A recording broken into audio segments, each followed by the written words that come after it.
एक, दो, तीन, चार। पिछले 24 घंटों में मार्वल के 4 ट्रेलर्स लीक हो चुके हैं। अपने सोनी की तरफ से 2 और अपने मार्वल की तरफ से भी 2।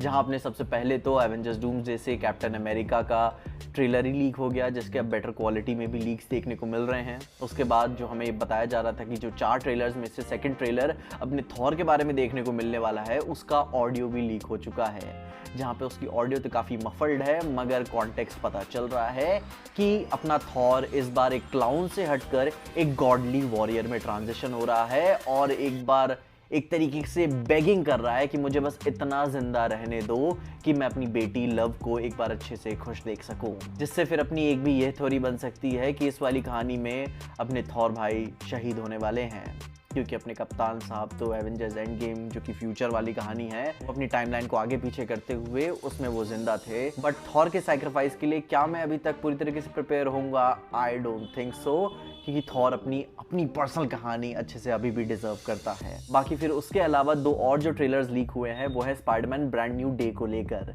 जहां पे सबसे पहला जो ट्रेलर हमें देखने को मिला है उसका कॉन्टेक्स्ट ये था कि अपना स्पाइडरमैन अपने नए वाले एरा में जी रहा है, अलग अलग कॉमिक्स के पैनल्स को होमाजेस दे रहा है अलग अलग पोजेस में मार के, और उसमें सेडी सिंक एक ऑफिशियली बैड कैरेक्टर के रूप में नजर आएंगी, जहां पे वो पीटर के पास्ट के बारे में जानती हैं कि कैसे उसने दुनिया को भुलाने की पूरी कोशिश की थी, मगर उनके दिमाग से वो चीज नहीं गई है। जिसको लेकर फिर अलग अलग थ्योरीज बन रही हैं कि वो कौन कौन सी कैरेक्टर्स हो सकती हैं। बट उसी के साथ साथ स्पाइडरमैन ब्रांड न्यू डे का एक ही नहीं बल्कि 2 ट्रेलर्स लीक हो चुके थे, जिसके सेकंड वाले ट्रेलर में हमें स्पाइडरमैन के और भी action version, Punisher and Bruce banner के कुछ ग्लिम्सेस एंड टूमस्टोन के भी कुछ डायलॉग सुनने को मिलते हैं, जिसके बारे में डिटेल्ड में मैंने अपने पीजे एक्सप्लेन चैनल पे रिव्यू बनाया हुआ है, तो जाके उसे चेकआउट करना मत भूलना। एंड ऑब्वियसली मैं या तो कोई फुटेजेस नहीं दिखा सकता, क्योंकि this is some very serious breach.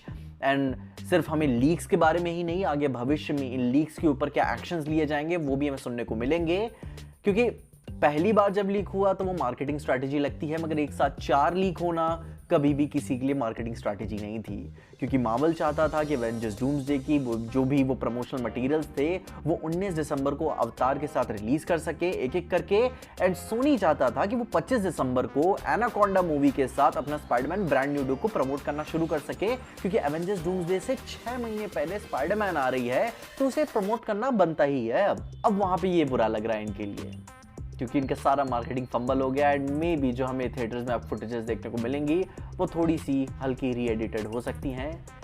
And yes, जिस किसी ने भी लीक किया होगा भाई, आपकी फील्डिंग सेट है, करियर खत्म है आपका। बाकी आपने अगर लीक्स देखी तो बताना तुमने एंजॉय किया कि नहीं।